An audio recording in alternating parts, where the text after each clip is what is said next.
तर first question आहे, in design of sedimentation tank essential factor to be considered is surface loading, depth of tank, turbidity आणि concentration of suspended solids. आता जो आपण sedimentation tank आहे तो design कोणत्या बेसिस वरती करतोय?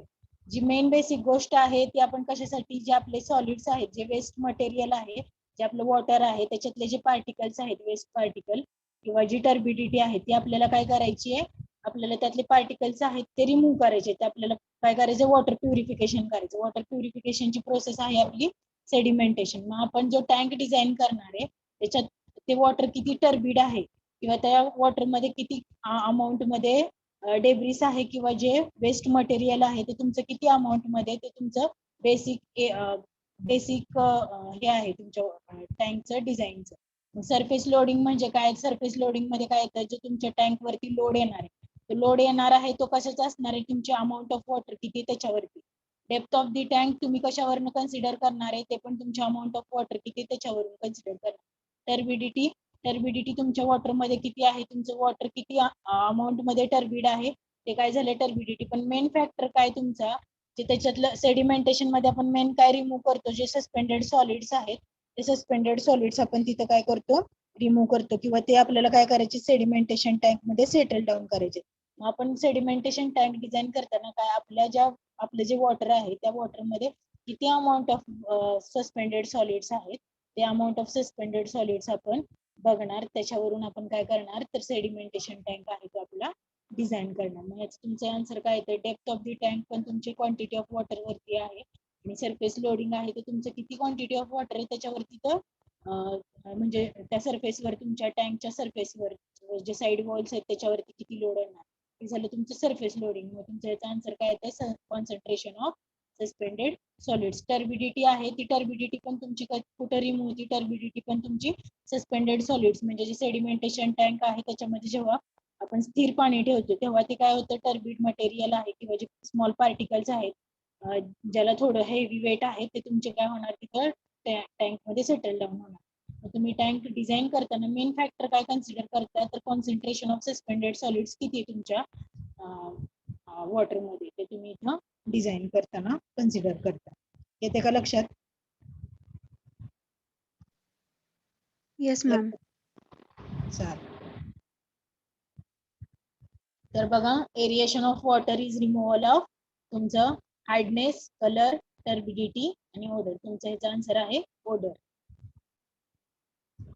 टर्बिडिटी पण तुम्ही सेडिमेंटेशन मध्ये रिमूव्ह करता. हार्डनेस आहे, हार्डनेस रिमूव्ह करण्यासाठी तुम्हाला केमिकल्स यूज करावे लागतात. कलर पण तुमचा एरिएशन या प्रोसेस मध्ये लगेच रिमूव्ह होत नाही, तुम्हाला त्याच्यासाठी पण काय करता, तुम्ही हार्डनेसच्या वेळेस जे केमिकल्स ऍड करता त्याच्यामध्ये तुम्ही कलर रिमूव्हल प्रोसेस पण असते. तुमचं तिथं म्हणजे एरिएशन आहे ते removal of odour from the waste water. आता याचं एका दोघा जणांनी विचारलेलं होतं answer. The screens are fixed at perpendicular direction to the flow of water, parallel to the direction of flow at an angle 30 degree to 60 degree in the direction of flow. तर ह्याचा answer perpendicular to the direction of flow आहे. कारण जर तुम्ही angle 30 किंवा 60 डिग्रीच्या angle मध्ये, बऱ्याच जणांना असं वाटतं की 30 किंवा 60 डिग्रीच्या अँगल मध्ये आपण ते जे आपलं स्क्रीन्स आहेत ते प्रोव्हाइड केले, पण स्क्रीन आपण तशा अँगल मध्ये प्रोव्हाइड केलं तर आपले जे डेब्रिस आहे ते फिक्स त्या स्क्रीन मध्ये अडकून नाही राहणार. ते काय होईल, तर तुम्हाला एक मिनिट दाखव.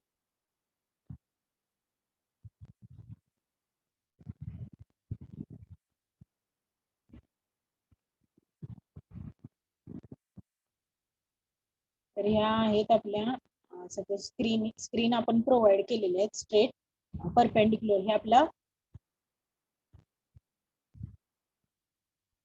हे असे सपोज इथून वॉटर आहे,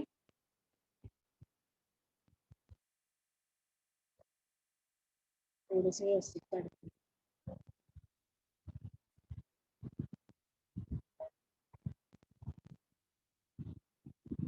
सपोज हे वॉटर आहे, इथून असं वॉटर चाललेलं आहे आणि हे ह्या आहेत आपल्या स्क्रीन्स आहेत. तर या आपण स्क्रीन्स काय केलेले आहेत, perpendicular to the direction of flow provide केले. Parallel to the direction of flow आपल्याला पॉसिबलच नाही. Parallel to the direction of flow केलं तर आपले जे डेब्रिस आहे ते याच्यामध्ये ह्या स्क्रीन्स मध्ये इथं अडकू शकणार नाही. मग आपण काय केलं इथं perpendicular to the direction of flow आपण स्टँडर्ड प्रोव्हाइड करतो. ऍट अन अँगल 30 किंवा 60 डिग्री जरी प्रोव्हाइड केलं, बऱ्याच ठिकाणी हे प्रोव्हाइड करतो, पण स्टँडर्ड काय आहे तर आपलं perpendicular to the direction of flow.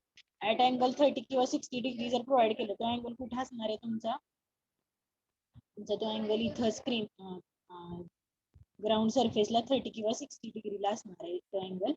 जर तुम्ही अशा स्क्रीन्स प्रोव्हाइड केल्या तर तुमचं काय होईल, जे मटेरियल आहे ते मटेरियल तुमचं अडकून राहील. पण जर तुमची क्वांटिटी ऑफ वॉटर जास्त असेल तर तुमच्या स्क्रीन्सच्या वरून पण ते जे डेब्रिस मटेरियल आहे ते जाईल. मग तुमचं इथं काय होतंय, जे फ्लो ऑफ वॉटर आहे तो ज्या स्क्रीन्स आहेत त्या perpendicular to the flow of water जर तुम्ही प्रोव्हाइड केला तर तुमचं काय होईल, जे डेब्रिस आहे ते तुमचं फिक्स इथेच अडकून राहील. त्याला तुम्हाला पाथ नाही राहणार इथून बसून. पण वरती जर फ्लो वॉटरचा मॅक्झिमम असेल किंवा स्पीड त्या वॉटरला जास्त असेल तर तुमचं काय होईल, जे डेब्रिस आहे ते इथून बसून तुम्हाला पलीकडे जाण्याची शक्यता आहे. तसं परपेंडिक्युलर डायरेक्शन असेल तर तुमचं काय ते पॉसिबलच नाहीये. तुम्हाला जे तुमचं डेब्रिस आहे मटेरियल तुमचं इथेच अडकून राहील आणि जेव्हा फ्लो कमी होईल वॉटरचा तेव्हा ते काय होईल, इथं डायरेक्टली सेटल डाऊन होईल. लक्षात येत आहे? लक्षात येते का? हो मॅम. Yes ma'am.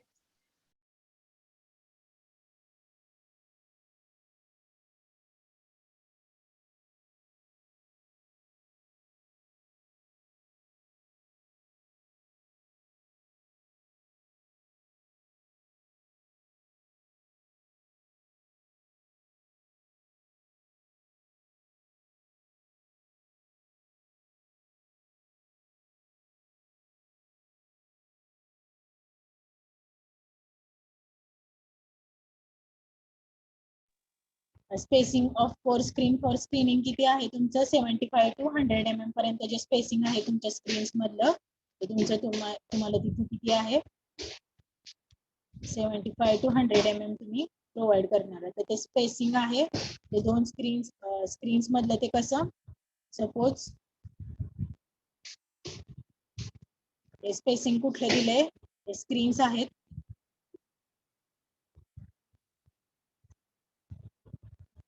तर तुमचं स्पेसिंग आहे ते तुमचं इथलं स्पेसिंग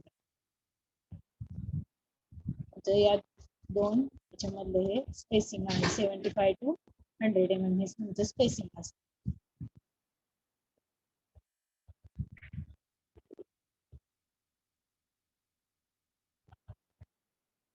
आणि स्लो सँड फिल्टरची रिमूव्हल इफिशियन्सी किती आहे 96 to 97% आहे. स्लो सँड फिल्टरची रिमूव्हिंग इफिशियन्सी किती 96 to 97%. हे स्टँडर्ड व्हॅल्यू आहेत. Chlorine which gets consumed in the oxidation of impurities before disinfection is called as chlorine demand. तुम्हाला प्रॅक्टिकलला घेतलेलं आहे oxygen demand, chlorine demand. Chlorine which gets consumed in the oxidation of impurities before disinfection is called as chlorine demand. Pre-chlorine, residual chlorine, chlorine demand आणि residual. हे जी process आहेत ह्या process कशाच्या आहेत, ज्या आपण स्क्रीनिंग बघितलं, एरिएशन, डिसइन्फेक्शन, सेडिमेंटेशन, कोएग्युलेशन या ज्या प्रोसेस बघितलेल्या आहेत त्याच्यामध्ये जे आपली डिसइन्फेक्शनची प्रोसेस आहे त्याच्यामधला आपला हा क्वेश्चन आहे. कुणाला काही डाऊट असेल तर मला तिथंच थांबवा त्या क्वेश्चनला, मी बघते सगळे question. Which minor method of disinfection is effective in complete sterilization of water?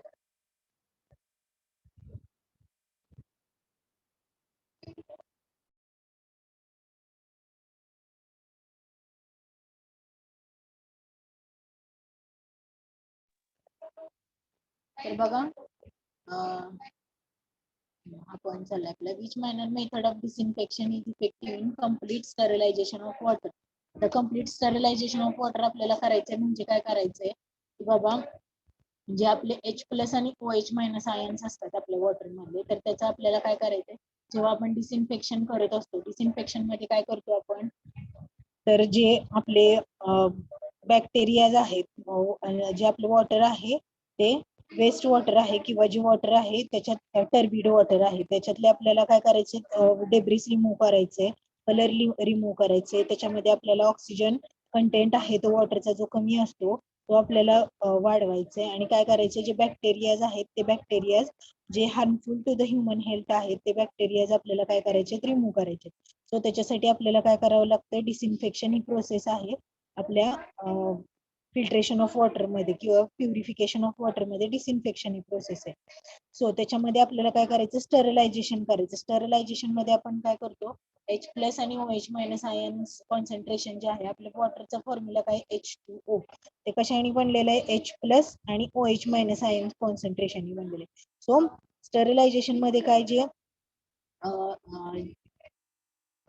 Disinfection मध्ये काय, आपण जे बॅक्टेरिया आहेत ते रिमूव्ह करायचे. मग बॅक्टेरिया रिमूव्ह कसे करणार आपण, तर आपण काय यूज करणार, तिथं केमिकल्स यूज करणार. पण त्याच्यासाठी आपल्याला काय करावं लागतं, स्टरलायझेशन करावं लागतं वॉटरचं. कारण H+ आणि OH- आयन कॉन्सन्ट्रेशन जे आहे ते तुमचे बॅक्टेरियाज आहेत त्याच्यासोबत रिॲक्शन होऊन त्याचं जे हार्मफुल केमिकल्स आहेत ते तुमच्या त्या वॉटरमध्ये तयार झालेले असतात. सो आपल्याला ते रिमूव्ह करण्यासाठी स्टरलायझेशन करावं लागतं. मग ते स्टरलायझेशन आपण काय करतो, तर जे आपलं वॉटर आहे ते काय करायचं, 100°C बॉइलिंग पॉईंट आहे वॉटरचा, तुम्हाला ते काय करावं लागतं, बॉईल करावं लागतं. मग तुमचं काय होतं, H+ आणि OH- आयन कॉन्सन्ट्रेशन जे आहे तुमच्या वॉटर मधलं ते ज्याच्यासोबत त्या बॅक्टेरिया सोबत जी रिएक्शन झालेली आहे त्याचं काय होतं, स्टरलायझेशन होतं. त्याच्यासाठी तुम्हाला काय करायचं, 100 जो बॉइलिंग पॉईंट आहे वॉटरचा 100°C, त्याला तुमचं वॉटर आहे ते बॉईल करायचं. मग ते काय होईल, तुमचं स्टरलायझेशन ऑफ वॉटर होईल. Minor method for disinfection effective in complete sterilisation of water कोणती आहे, तर बॉइलिंग मेथड. जी लाईम ट्रीटमेंट आहे, सिल्वर ट्रीटमेंट आहे आणि अल्ट्राव्हायोलेट रे ट्रीटमेंट आहे. आता लाईम ट्रीटमेंट ते आपण सेडिमेंटेशन साठी वापरतो. सिल्वर ट्रीटमेंट पण आपण सेडिमेंटेशन साठीच वापरतो. आणि अल्ट्राव्हायोलेट रे ट्रीटमेंट येते, तर तुमचं वॉटर आहे ते जर खूप जास्त अमाऊंट मध्ये त्याच्यामध्ये जर बॅक्टेरिया असतील किंवा खूपच टर्बिड असेल किंवा त्याच्यातलं खूपच गढूळ पाणी असेल, तर तुम्ही तिथे काय यूज करू शकता, अल्ट्राव्हायोलेट रे ट्रीटमेंट यूज करू शकता. पण जी मायनर मेथड आहे, जी सगळ्यांना इकॉनॉमिकल पण आहे, ती कोणती मेथड आहे, बॉइलिंग मेथड आहे आणि इफेक्टिव्ह मेथड आहे for sterilisation of the water. लक्षात येते, लक्षात येते का सगळ्यांना? या क्वेश्चनला काही डाऊट असेल तर विचारा. अजून बऱ्यापैकी मी एक्सप्लेन केलेलं, तुम्हाला काही प्रॉब्लेम असेल तर विचारा.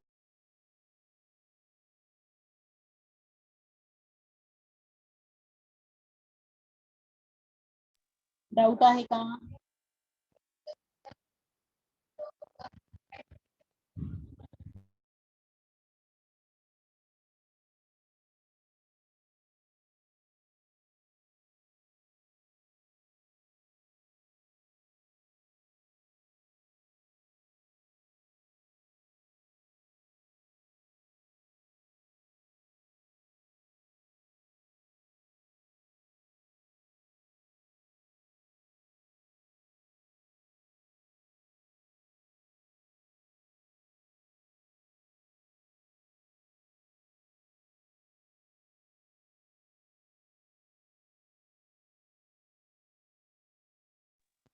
तर नेक्स्ट पॉइंट बघा, which of the following process is used to remove the colloidal particles from the water? Chemical precipitation, chemical coagulation, ion exchange आणि तुमचं काय आहे, adsorption.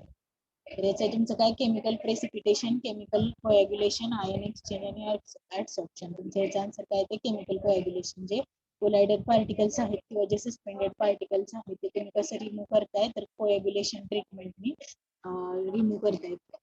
कोएग्युलेशनच्या नंतर आपण कुठलं, सेडिमेंटेशन आणि कोएग्युलेशन हा प्रोसेस घेतलेले.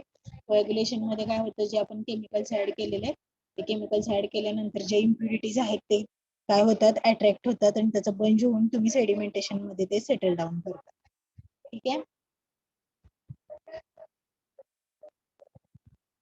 How many types of aerator are mostly used? तुम्हाला काही डाऊट असेल तर विचारा मध्ये. How many types of aerators are commonly used in the treatment of water? 2, 3, 4, 2, 3, 4, 5. तर त्याचे 4 टाइप्स ऑफ एरिएटर आहेत तुमचे. ते कोणते कोणते ते तुम्हाला मी सांगितले. Which of the following is not used for defluoridization? Calcium phosphate, copper sulphate, आलन आणि बोन चारकोल. कोणतं यूज केलेलं आहे आपण डिफ्लोरिडायझेशन? झालाय पॉइंट तुम्हाला ऑलरेडी. कोण सांगेल? सोडवले का कॉपर सगळ्यांनी? सल्फेट. हा, कॉपर सल्फेट. तुमचं कॉपर सल्फेट आपण यूज केलेलं बरोबर. तुमच्या पीपीटी मध्ये पण आहे हा पॉइंट, त्याच्यामध्ये तुम्ही बघू शकता कॉपर सल्फेट आपण यूज केलेले. Which method of disinfection is mostly used in rural areas? Boiling method, excess lime treatment, potassium permanganate treatment आणि silver treatment. कोणती आहे? Potassium परमॅंगनेट. Potassium permanganate. Correctly. Possible limit, permissible limit for a color: 2 to 5, 5 to 10, 10 to 15, 15 to 20. Permissible limit for color किती आहे?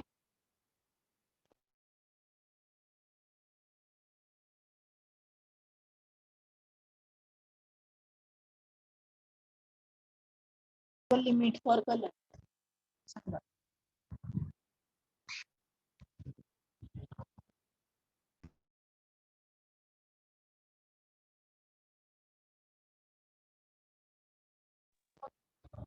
काय permissible limit for colour? सांगा सांगा सांगा, लवकर सांगा. मॅम स्पेसिफिक 5 नंबर माहिती होतं, पण 2 to 5 किंवा 5 to 10 ह्याच्यामध्ये कन्फ्युजन आहे. तर बघा तुमचा आन्सर काय आहे, 5 to 10. Permissible limit for colour is 5 to 10. लिहून घ्या तुम्ही, वाटलं तरी पॉइंट आहेत एमसीक्यू चे इम्पॉर्टंट आहे तुम्हाला, म्हणजे नंतर तुम्ही एक्झामच्या वेळेस फक्त हे जरी पॉइंट वाचले तरी बऱ्यापैकी तुमचं स्टडी होऊन जाईल. Which of the following is termed as a free available chlorine? Hypochlorous acid, hypochlorite ions, molecular chlorine, hypochlorous acid, hypochlorite ion आणि moleculars. क्लोरीन साठी कोणती वापरते? फ्री अवेलेबल क्लोरीन कशाला म्हणू शकता? हायपोक्लोरस ऍसिड, हायपोक्लोराइट आयन्स आणि मॉलिक्युलर्स. अच्छा, मॉलिक्युलर क्लोरीन साठी.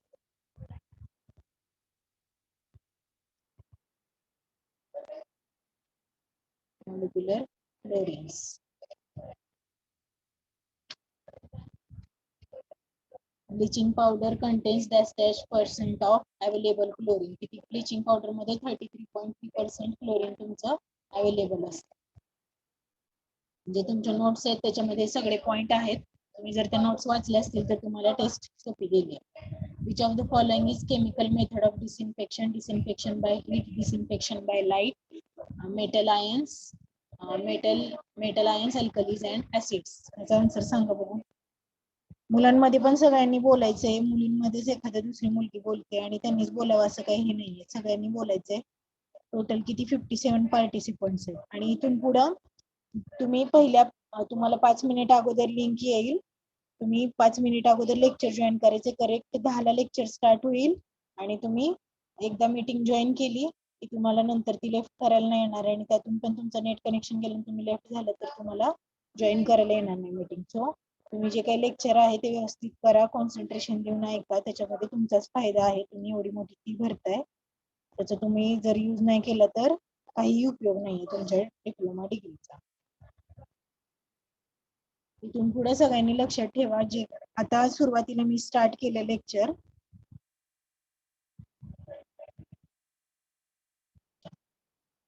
the following is chemical method of disinfection. Disinfection by heat, disinfection by light, metal ions, alkalis and acids. Metal ions, alkalis and acids ही काय तुमची डिसइन्फेक्शन ची method आहे. जे आपण ऍसिड्स आहेत किंवा आपण डिसइन्फेक्शन साठी जे केमिकल्स यूज केलेले आहेत ते केमिकल्स, अल्कलीज आणि मेटल आयन्स हे आपण डिसइन्फेक्शन साठी मोस्टली यूज करतो. Disinfection by heat, disinfection by light आणि मेटल आयन्स. जे डिसइन्फेक्शन बाय लाईट आहे किंवा डिसइन्फेक्शन बाय हीट आहे, डिसइन्फेक्शन बाय हीट चे तुम्हाला रिझल्ट आहेत ते एवढे ऍक्युरेट नाही आहेत.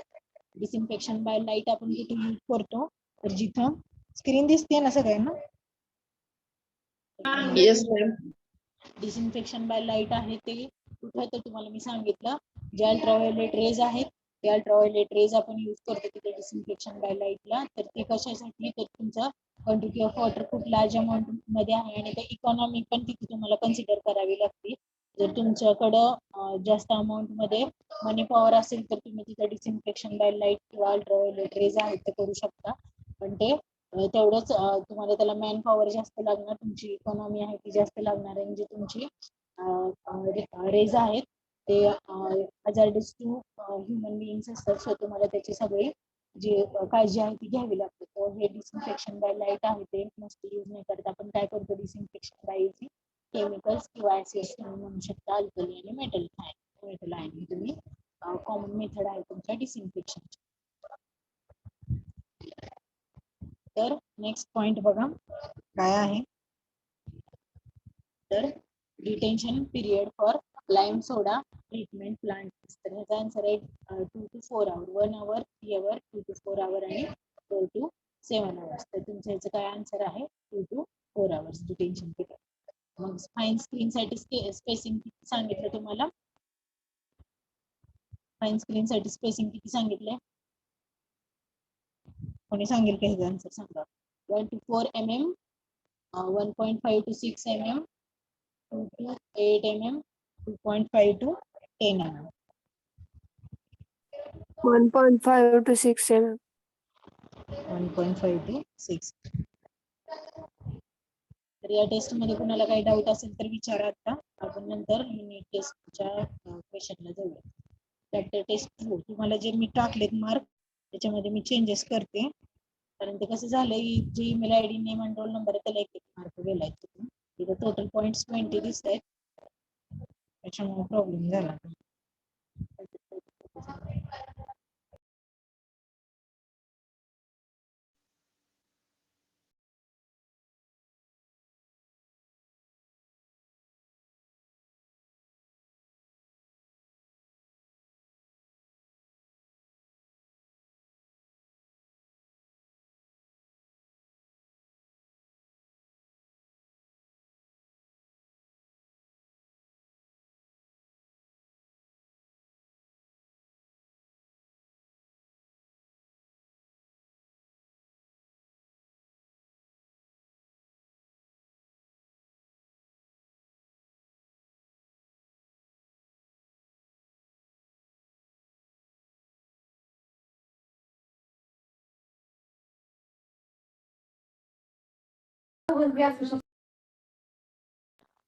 बघा स्क्रीन दिसते का,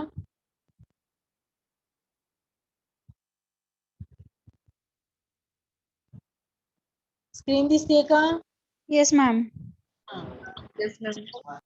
फर्स्ट क्वेश्चन बघा, sewer systems can also be referred as sewage, sewerage, storm आणि वेस्ट वॉटर. तर याचा आन्सर आहे इझी आहे. सिवेज म्हणजे काय, तुमचं जे वेस्ट आहे त्याला आपण सिवेज म्हणतो. सिवरेजेस म्हणजे काय, तर तुमची सिवर सिस्टीम. स्टॉर्म आणि वेस्ट वॉटर, तुमचं याचा आन्सर काय सिवरेज. 3-4 क्वेश्चन आहे ते खूप इझी आहेत. Dash dash is required to transport storm water runoff from roofs, parking lots, streets and highway to the point of discharge. Sanitary sewers, storm sewers, waste water sewers आणि water sewers. Answer सांगा. मुलांमध्ये सांगायचं आहे सगळ्यांनी.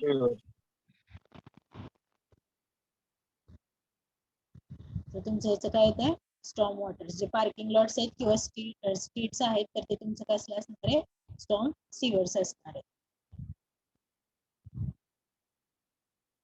काय doubt असेल तर विचारायचं. Dash dash is devices remove material which could damage equipment or interface with approaches. Grid screening, oxidation आणि reduction.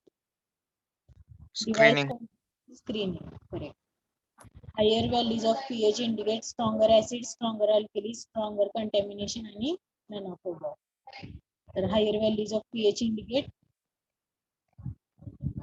stronger alkalis. Loss and waste of water liter per capita per day. याचा answer किती, 55. तर तुमचं किती answer याचं 55. Turbidity is measured on standard silica scale, cobalt scale, platinum scale आणि platinum cobalt scale. Standard silica scale. तर हे आपलं प्रॅक्टिकलला झालेलं आहे. Which of the following is disadvantage of asbestos cement pipe. तर asbestos cement pipe चे disadvantage, they are lightweight, they are smooth internal surface, they are anti corrosive, they are soft and brittle. तर तुमचा याचा answer येते they are smooth internal surface. Ma'am ह्याच्यात they are soft and brittle पण येऊ शकते हा का? मॅडम, सॉफ्ट अँड ब्रिटल येऊ शकते.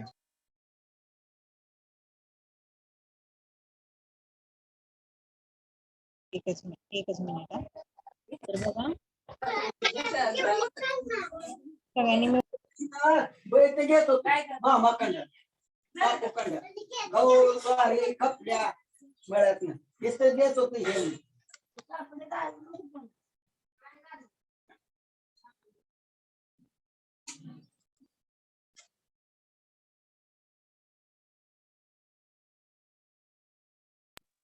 माईक म्यूट करायचे सगळ्यांनी. Which of the following is disadvantage of asbestos cement pipe. तर त्या asbestos cement pipe light weight पण आहेत, स्मूथ इंटरनल सरफेस आहेत, अँटी करोसिव्ह आहे आणि soft and brittle. They have smooth internal surface, they are soft and brittle. आता ह्याच्यामध्ये smooth internal surface आहे तुमचं, त्यांनी काय होईल तर जे तुमचं प्रेशर आहे वॉटरचं, ते प्रेशर आहे वॉटरचं तुम्हाला त्या लेवलला मेंटेन नाही करायला येणार. आणि they are soft and brittle. Brittle जर असतील तुमच्या म्हणजे ज्या पाईप आहे तुमचं जे प्रेशर आहे, पाईप जर ब्रिटल आहे तुमच्या, पाईप ब्रिटल म्हणजे त्या एवढ्या जास्त म्हणजे जे एस्बेस्टॉस सिमेंट पाईप आहे ते सिमेंट आहे. सिमेंट हे काही ब्रिटल मटेरियल नाहीये. तुमचं इथे सॉफ्ट जरी असेल तरी ब्रिटल हा ऑप्शन तुमचा इथे येतच नाही.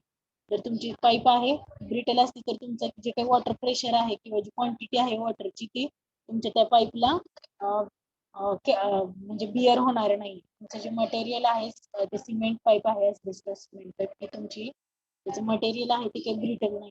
कसं आहे त्याचं इंटरनल सरफेस आहे ती स्मूथ आहे. ते तुमचं डिसएडव्हान्टेजेस कसं होईल तर बघा, जे तुमचं आता टोटल वॉटर आहे ते कसं आहे तुमचं वेस्ट वॉटर आहे किंवा ड्रेनेज वॉटर आहे. ते ड्रेनेज वॉटर तुमचं त्याला प्रेशर आहे, त्याला वेट आहे आणि तुमचं जे वेस्ट आहे ते पण तुमच्या त्या वॉटरमध्ये आहे. तुमचं काय होईल त्याचा जो सरफेस आहे तो स्मूथ इंटरनल सरफेस असल्यामुळे काय होणार आहे, जे तुमचं प्रेशर आहे ते तुमचं प्रेशर त्या पाईप मधनं मेंटेन करायला तुम्हाला काय होणार आहे as compare to other pipe. जी सिमेंट किंवा आरसीसी पाईप आहेत त्याचा सरफेस आहे तो इतका स्मूथ नसणार आहे. ते आपण कशासाठी वापरणार, लार्ज क्वांटिटी ऑफ वॉटर साठी. आणि कशासाठी वापरणार आहे तुम्ही तर तुम्ही स्मॉल क्वांटिटी ऑफ वॉटर साठी वापरणार. इथे जर तुमची क्वांटिटी ऑफ वॉटर जास्त झाली तर तुमचं काय होणार आहे, प्रेशर तुमच्या या पाईपला किंवा बिअर होणार नाही. मग तुमचं इथे काय येतं, दे हॅव स्मूथ इंटरनल सरफेस. तुमचं काय येणार आहे तर डिसएडव्हान्टेजेस येणार आहे. तुमची जी पाईप आहे ती ब्रिटल नाहीये, तुमचं मटेरियल आहे ते सिमेंट पाईपचं आहे, सिमेंट मटेरियल तुमचं काय आहे ब्रिटल नाही. तुमचा हा पॉईंट आहे तुमचा डायरेक्टली इथं कॅन्सल होऊन जातो. तर काय आन्सर येणार आहे, दे हॅव स्मूथ इंटरनल सरफेस. येते लक्षात येते का? येस नो काहीतरी बोला, नाहीतर नाही, येस तर येस. फास्ट सांगत चला, तुम्हाला माझं बोलल्यानंतर लगेच ऐकायला येते की 2 मिनिटांनी ऐकायला येते. समजतंय का? पाईप ब्रिटल आहे म्हणल्यानंतर ती सडन ब्रेक होणार ना. हा मग तेच ना, तुमचं जे मटेरियल आहे ते मटेरियल कशाचं आहे, एस्बेस्टॉस सिमेंट पाईप आहे. मटेरियल आहे ते तुमचं ब्रिटल नाहीये, त्यामुळे तुमचा तो ऑप्शन आहे तो अगोदरच कॅन्सल होतोय. सरफेस स्मूथ जरी असेल तरी पण तुमचं मटेरियल आहे ते ब्रिटल नाहीये, सिमेंटचं मटेरियल आहे. तुमचा पॉईंट ऑलरेडी कॅन्सल झाला. इथे लक्षात येते?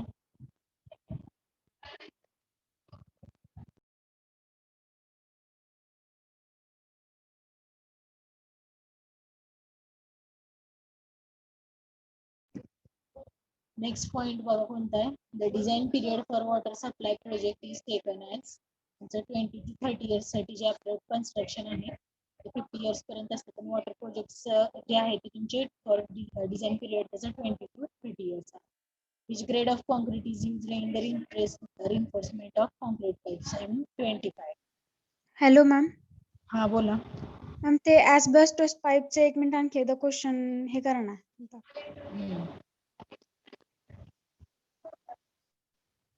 मॅम तुम्ही स्मूथ इंटरनल सरफेस म्हणलेलं हे एक्सप्लेन करा, कारण की बुक मध्ये ह्याचं ऍडव्हान्टेज दिलं हे स्मूथ इंटरनल सरफेस. कोणत्या बुक मध्ये दिले, मी पाठवलेल्या बुक मध्ये दिले का? आय थिंक हा मॅम. बघा तुम्ही अजून एकदा वाचा. कसं आहे, which of the following is disadvantage of asbestos cement pipe. आता त्याच्यात तुमचं 2 पॉइंटला कन्फ्युजन आहे. सॉफ्ट अँड ब्रिटल आणि internal they have smooth internal surface. तर आता बघा, जे तुमचं आता सपोज तुम्ही कन्सिडर करा तुमची RCC पाईप आहे किंवा सिमेंट कॉन्क्रीट पाईप आहे. तर सिमेंट कॉन्क्रीट पाईपचं तुमचं सरफेस इंटरनल ती आपण मेनली कशासाठी यूज करतो, तर लार्ज क्वांटिटी ऑफ वॉटर असेल किंवा जिथे आपल्याला हेवी लोड आहे वॉटरचं तिथे तुम्ही ती पाईप यूज करता. पण त्याचा सरफेस आहे तो ऍज कम्पेअर टू तुमच्या जे सिमेंट पाईप्स आहेत त्याच्यापेक्षा तुमचा काय इंटरनल सरफेस हार्ड आहे RCC पाईप्सचा. तर आता इथं एस्बेस्टॉस सिमेंट पाईप मध्ये तुमचा इंटरनल सरफेस मध्ये हे डिसएडव्हान्टेजेस कसं होईल, तर बघा, जे तुमचं प्रेशर आहे, जे तुमचे मटेरियल आहे, जे वेस्ट मटेरियल आहे तुमचं, ते वेस्ट मटेरियल काय होणार आहे, जी तुमची पाईप आहे त्याच पाईपच्या सरफेसला म्हणजे असं टच होऊन जाणार आहे किंवा घसून जाणार आहे तुम्ही म्हणू शकता. पण जर तुमचं त्या केसमध्ये तुमच्या जी एस्बेस्टॉस सिमेंट पाईप आहे त्याच्यामध्ये तुमचा जो सरफेस आहे इंटरनल सरफेस कसा आहे, स्मूथ आहे, तर तुमची जी ग्रीप आहे तुमच्या वॉटरच्या फ्लो साठी ती तुम्हाला ग्रीप आहे ती तिथे मिळणार नाही. सो तुमचं काय होईल, जे प्रेशर मेंटेन करायचंय किंवा जी मिनिमम आणि मॅक्सिमम व्हेलॉसिटी तुम्हाला त्या तुमच्या पाईप मध्ये मेंटेन करायची आहे, तुमच्या आता हे सगळा फ्लो कसा होणार आहे, विथ द हेल्प ऑफ तुमचा ग्रॅव्हिटी होणार आहे. मग तुम्ही डिझाईन करताना जो तुमचा पाथ घेणार आहे पाईप, जे तुम्ही पाईप प्लेस करणार तो कसा हाय RL टू लो RL, म्हणजे उंचावरून उतारावर पर्यंत असं तुमचं काय होणार आहे, ते फ्लो होणार आहे तुमच्या वॉटरचा. सो तुमचं तिथं काय होणार आहे, जी तुमची व्हेलॉसिटी आहे मॅक्झिमम आणि मिनिमम व्हेलॉसिटी, ह्याच्यामध्ये तुमची जी RCC पाईप आहे त्याच्यामध्ये जो सरफेस आहे इंटरनल सरफेस तो थोडासा ऍज कम्पेअर टू तुमच्या या पाईप पेक्षा तुमचा कसा आहे, हार्ड आहे. सो तुमच्या वॉटरला काय मिळणार आहे, तिथं ग्रीप मिळणार आहे एक, आणि जी मिनिमम आणि मॅक्झिमम व्हेलॉसिटी तुम्ही मेंटेन करताय ती तुम्हाला तिथं तुमचा सरफेस आहे तो as compare to cement pipe तुमचा हार्ड असणार आहे. त्यामुळे तुम्हाला तिथे काय मिळणार आहे, ग्रीप मिळणार आहे तुमच्या वॉटरसाठी मिनिमम आणि मॅक्झिमम व्हेलॉसिटी मेंटेन करण्यासाठी. तुम्हाला इथे काय स्मूथ इंटरनल सरफेस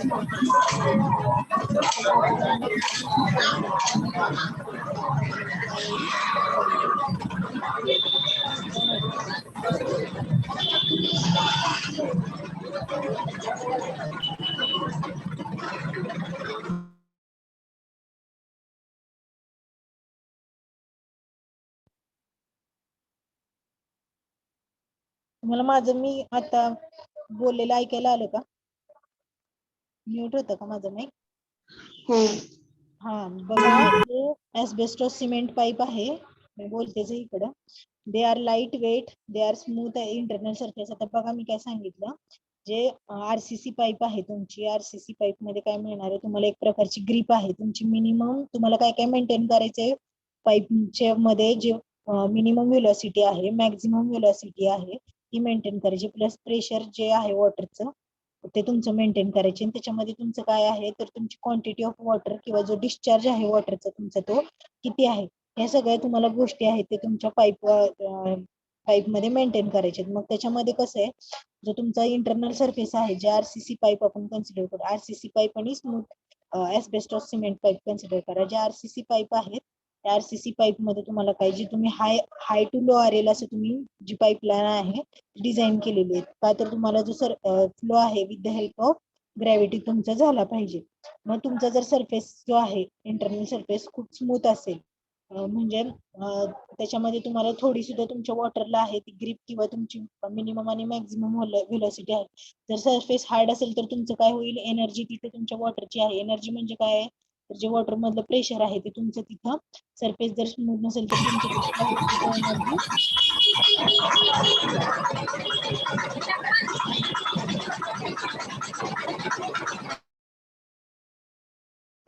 मोहिते, तुम्ही जर बाहेर कुठे असेल तर लेक्चर लेफ्ट करा, तुमच्या प्रेझेंटीची काही गरज नाही इथं, सारखं सारखं डिस्टर्ब करू नका.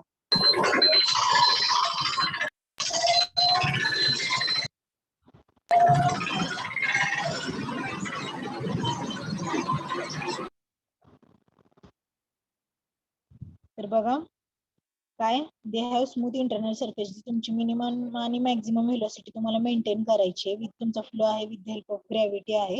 सो तुम्ही काय करणार आहे, जी मिनिमम आणि मॅक्झिमम व्हेलॉसिटी मेंटेन करण्यासाठी जी तुम्हाला ग्रीप लागते, ग्रीप तुम्हाला एस्बेस्टॉस सिमेंट पाईप मध्ये स्मूथ सरफेस असल्यामुळे तुम्हाला काय होणार आहे, as compare to RCC pipes किंवा अदर पाईप्स तुम्हाला नाही मिळणार आहे. त्यामुळे तुमचं काय येते आन्सर, तर they have smooth internal surface. तर they are soft and brittle. Brittle हा ऑप्शन तुमचा ऑलरेडी कॅन्सल झाला. दे आर अँटी करेसिव्ह आणि they are light weight. Lightweight असले तरी आपण काय करणार आहे ते त्याचा आपण कुठे यूज करणार आहे, त्या जिथे तुमचा म्हणजे प्रेशर किंवा जिथे तुमची क्वांटिटी ऍज कम्पेअर टू जिथे पॉप्युलेशन लेस आहे किंवा क्वांटिटी तुमची कमी प्रमाणात तुम्ही त्या टाईप यूज करणार आहे. त्यामुळं तुमच्या ह्याचा आन्सर काय ते they have smooth internal surface. जी तुमची ग्रिप आहे किंवा जे तुम्हाला प्रेशर आणि मिनिमम मॅक्सिमम वेळेसाठी आपण कॅल्क्युलेट करतोय, मेंटेन जर करायची असेल तर तुमचा सरफेस आहे तो त्याच्यामध्ये थोडी तरी तुम्हाला काय जी विस्कॉसिटी असते वॉटर मधली किंवा जे प्रेशर आहे ते प्रेशर तुमचं कुठेतरी तिथं रिलीज झालं पाहिजे. त्याच्यासाठी तुमचा सरफेस आहे तो पूर्ण एकदम स्मूथ असेल तर तुमचं काय होणार आहे तिथे, ते तुमचं डिसएडव्हान्टेज. लक्षात येते आकांक्षा? कोणी विचारलेलं? हा येस मॅम, पण आम्ही थेरोटिकल स्टडी केल्यामुळे आम्ही ते ब्रिटल वालाच ऑप्शन क्लिक केला होता. चालेल, ठीक आहे. बघा आता चुकलं तर काहीच प्रॉब्लेम नाही तुमचं मेन एक्झामला. त्यामुळे तुम्ही डाऊट विचारा, मला पण समजेल. आणि तुम्ही जितके मला डाऊट विचारेल तेवढे जेवढं मला म्हणजे येतं त्याच्यात तुम्हाला मी प्रत्येक पॉईंट तुम्हाला कसं एक्सप्लेन करून सांगते. तुम्ही प्रत्येक वेळी मला वेगळं विचारलं की माझं प्रत्येक वेळी तुम्हाला एखादा एक्स्ट्रा पॉईंट सांगितलं जाईल. त्यामुळे मी म्हणते की प्रत्येकाने स्वतःला तुम्हाला काही जरी डाऊट येत असेल ना तर प्रत्येकाने विचारा. त्यामुळे तुम्हाला मला एक्सप्लेन करायला जास्त स्कोप मिळेल. मग तुम्हाला जितकं मी जास्त एक्सप्लेन करेल ते तुमच्या लक्षात राहील आणि तुम्ही करेक्ट आन्सर तुम्ही हे करू शकता. आणि एमसीक्यू मध्ये कसं थेरॉटिकल मध्ये तुम्ही जेवढं तुम्हाला माहिती ते लिहिलं तरी तुम्हाला मार्क्स मिळतात. पण एमसीक्यू मध्ये तुमचा 5 मार्क तुमच्या एका क्लिक वरती आहे. तर तुम्ही चुकीचं केलं तर तुमचा तो मार्क आहे तो जाणार आहे डायरेक्ट. मग तुम्हाला जो ऑप्शन आहे तो व्यवस्थित बघूनच टिक करायचा आहे. सो तुमचे काही जरी डाऊट असतील असं नाही विचार करायचे का असं विचारू किंवा काय, काही जरी डाऊट असेल तर विचारत चला. ठीक आहे, तर आपला डिझाईन पिरियड किती आहे? Design period for water supply 20 to 30 years आहे. ग्रेड आपण कोणती यूज करतोय तर कॉन्क्रीट पाईप्स साठी आपली M25 ग्रेड यूज करतोय. आता in India which type of sewer systems are preferred? Partial, combine, direct आणि सेपरेट. तर आपण काय कंबाईन सीवर सिस्टीम आहे ती आपण प्रेफर करतोय. Which of the following is an advantage of separate sewers? आता बघा, rivers get polluted, size of sewers are small, it proves economical, nuisance protection is reduced. तुमचा ह्याचा आन्सर काय येणार आहे? Size of sewers are small. advantage of separate sewers, size of sewer कशी small. When only one set of sewers are used to carry both sanitary sewage and storm water, it is called as. एकच वापरत असेल तर आपण काय म्हणणार आहे? तर कंबाईन्ड सीवर. What are the structures that are constructed at suitable intervals along the sewer system called manholes, catch basins, pumps आणि sewer apparatus? Manholes, catch basins, pumps आणि sewer apparatus. तर त्याला काय म्हणणार? sewer apparatus. Next, what is the spacing of manhole for pipe diameter greater than 2 meter? ह्याचा answer 90 to 150, 300, 150 to 200 आणि 40, 90, 50. आता प्रत्येकाला माहिती त्यांनी काय आन्सर दिले, कुठे चुकले बघा. ते मेल आहे ते मी फॉरवर्ड केलेलं आहे पण काहीतरी प्रॉब्लेम झालाय त्यामुळे मी तुम्हाला आन्सर की टाकली 300 मीटर. सिस्टीम मॅनहोल्स मधलं स्पेसिंग किती आहे फॉर डायमीटर जर पाईपचा greater than 2 metre 300 metre. Which of the hello following? Ma'am, ते एक्सप्लेन करा ना मग. फक्त त्यातलं ते 90 मीटरच माहिती की ते लेस दॅन 2 असतं, पण मग पुढचे मला स्लाइड मध्ये टाकलेलं आहे किती.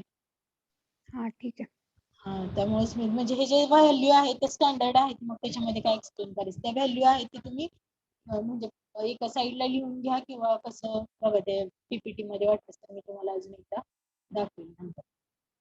Which of the following factor does the dry weather does not depend on? Rainwater supply, population, infiltration of groundwater, design of sewer system. आता बघा ह्याचं सांगा. Dry weather does not depend on rate of water supply, population growth, infiltration of groundwater, design of sewer system.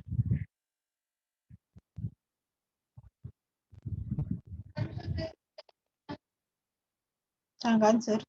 Design of sewer system. बघा ह्याचा answer काय? Design of sewer system correct आहे. Dry weather flow आहे, sorry dry weather rate of water supply, population growth, infiltration of ground water आणि design of sewer system. आता याच्यामध्ये बघा तुमचं रेट ऑफ वॉटर सप्लाय जे तुमचं ड्राय वेदर फ्लो आहे, तो ड्राय वेदर फ्लो टोटली तुमचा डिझाईन ऑफ सिवर सिस्टीम वरती डिपेंड आहे. कसा तर बघा जी तुमची पॉप्युलेशन ग्रोथ आहे, पॉप्युलेशन ग्रोथ त्याच्यावरती आपण काय कॅल्क्युलेट करतो तर तुमची जी वॉटर डिमांड आहे, जे टोटल पॉप्युलेशन किती आहे त्याच्यावर तुम्ही वॉटर डिमांड कॅल्क्युलेट करता. इनफिल्ट्रेशन ऑफ ग्राउंड वॉटर हे कशासाठी यूज करतोय आपण, इनफिल्ट्रेशन ऑफ ग्राउंड वॉटर ते तुमचं जे ग्राउंड वॉटर टेबल आहे तो जे तुमचं रेनफॉल आहे, रेनफॉल झाल्यानंतर तुमचा जे फिल्ट्रेशन होतं म्हणजे इनफिल्ट्रेशन होतं कशामध्ये तुमचं जे वॉटर टेबल आहे ते इन्क्रीज होण्यासाठी किती अमाऊंट मध्ये वॉटर होतं त्याच्यासाठी तुम्ही काय स्टडी करता, infiltration of ground water. Next rate of water supply, तर वॉटर सप्लायचा रेट पण तुमचा कशासाठी आपण कॅल्क्युलेट केलाय, सॉरी स्टडी केलाय तर तुमची पॉप्युलेशन आहे, पॉप्युलेशन नुसार तुम्हाला किती डिमांड आहे तुमच्या वॉटरची त्याच्यासाठी आपण काय केलंय तर जे वॉटर सप्लायचा रेट आहे तो आपण स्टडी केलाय. एकच मिनिट थांबा.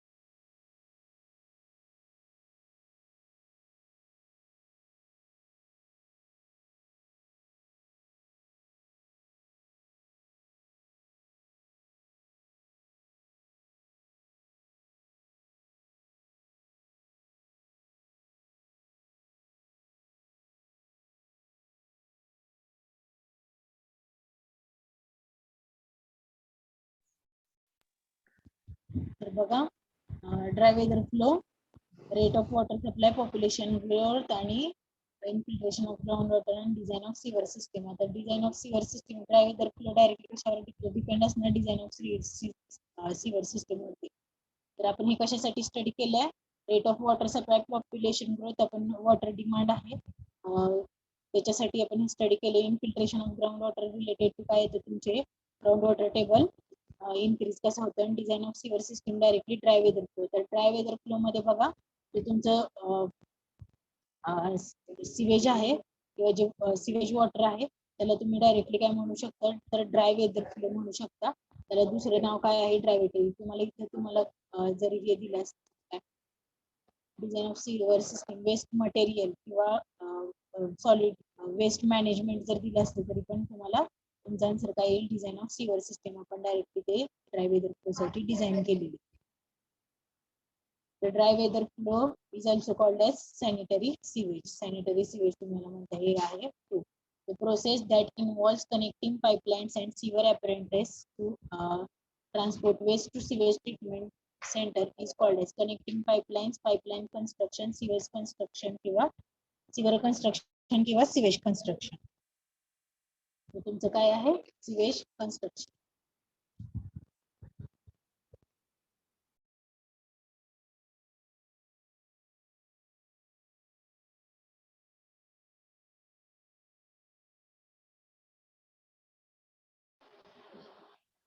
मॅम तिथं सिवेज ट्रीटमेंट साठी म्हटलंय मग सिवेज कन्स्ट्रक्शन येणार ना. Sewer construction, the process that involves connecting pipelines and sewer apparatuses to transport waste to sewage treatment plant. जे तुमचं वेस्ट आहे ते वेस्ट कोणाला कुठे घेऊन जायचंय तुम्हाला सिवेज ट्रीटमेंट प्लांट कडे घेऊन जायचं. सिवेज कन्स्ट्रक्शन, सिवेज म्हणजे काय तुमचं ते सिवेजला तुम्ही काय अजून एक म्हणू शकता, सिवेज म्हणजे तुमचं काय आहे वेस्ट आहे आणि सिवर आहेत त्या तुमच्या सिवर लाईन्स आहेत, तुमच्या पाईपलाईन्स आहेत त्या आहेत सिवर लाईन्स. तुम्ही सिवेज म्हणजे काय वेस्ट आहे वेस्ट. सिवर लाईन्स किंवा सिवेज लाईन म्हणू शकत नाही, तुमच्या सिवेज म्हणजे काय आहे तर सिवेजला तुमचं काय वेस्ट म्हणताय आणि सिवर आहेत ते तुमच्या सिवर लाईन्स आहेत. वेस्ट कन्स्ट्रक्शन नाही म्हणू शकत तुम्ही, सिवर कन्स्ट्रक्शन म्हणू शकता. सिवेजचा अर्थ तुमचा वेस्ट आहे. लिहून घ्या तुम्ही वाटत. मॅम ते एक्सप्लेन करा थोडं. बघा तुमचं जे वेस्ट मटेरियल आहे ते तुम्हाला ट्रीटमेंट प्लांट कडे घेऊन जायचंय. तुम्ही काय केले पाईपलाईन डिझाईन केलेले, त्या पाईपलाईन्स आहेत त्या कोणत्या सिवेज सलेज असे तुमचे जे सिवेज आणि सलेज आहे ते तुमचं तुम्ही त्याला काय म्हटलेलं आहे वेस्ट मटेरियल आहे तुमचं जे तुमचं वॉटर आहे त्यामधलं जे वेस्ट आहे त्याला तुम्ही काय म्हणायचं सिवेज म्हणायचं किंवा सलेज म्हणायचं आणि जे तुमच्या पाईप्स लाईन आहेत त्या सिवर लाईन्स आहेत किंवा सिवर पाईपलाईन्स आहेत. तर ही तुमची पाईपलाईन आहे ती नॉर्मल पण असू शकते. कनेक्टिंग पाईपलाईन्स तुम्ही ज्या आता बिल्डिंग सॅनिटेशन साठी वापरले ते आपण कोणत्या पण पाईपलाईन असू शकतात. पण तुमचे जे सिवेज आहे किंवा जे सलेज आहे ते जे तुम्हाला ट्रान्सफर करायचे फ्रॉम ट्रीटमेंट वेस्ट म्हणजे कलेक्शन टू ट्रीटमेंट प्लांट तर तुम्ही त्याला काय म्हणणार सिवर कन्स्ट्रक्शन किंवा सिवर लाईन्स. सिवेज किंवा सलेज तुम्ही त्याला सिवेज किंवा सलेज हे जे तुमचं वेस्ट मटेरियल आहे त्याला तुम्ही सिवेज किंवा सलेज म्हणणार. जे लाईन्स आहेत त्याला सिवर लाईन्स ट्रान्सपोर्ट म्हणतात. वेस्ट आहे की हम्म?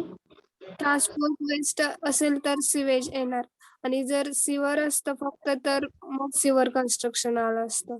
तिथं वेस्ट टू सिवेज ट्रीटमेंट आलं. तेच ना मग तुमचं वेस्ट आहे वेस्ट म्हणजे काय सिवेज मग तुम्ही काय म्हणताय सिवेज कन्स्ट्रक्शन वेस्ट कन्स्ट्रक्शन नाही म्हणू शकत ना आपण वेस्ट सिवर ज्या लाईन्स आहेत ते लाईन्सचं कन्स्ट्रक्शन.